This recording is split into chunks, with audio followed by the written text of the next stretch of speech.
पूरी लोक भजन गाने जा रही हूँ। आप लोग लाइक और सब्सक्राइब जरूर करिएगा। बोलिए भोलेनाथ की जय। काले के शिव के मनाई बहो शिवा मानत नाही। काले के शिव के मनाई बहो शिवा मानत नहीं। पूड़ी मिठाई शिव के मन ही न भावे।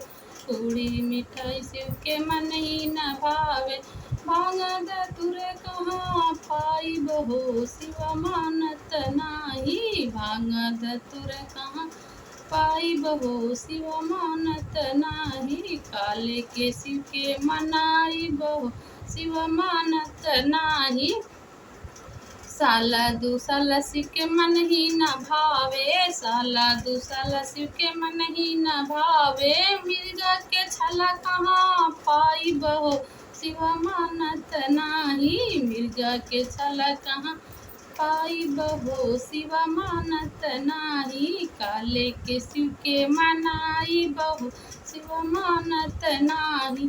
महला दो महला शिव के मन ही न भावे। महला दो महला शिव के मन ही न भाव।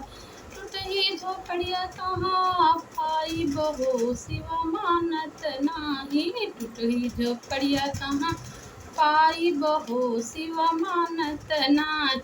काले के मनाई बहो शिवा मानत नाही।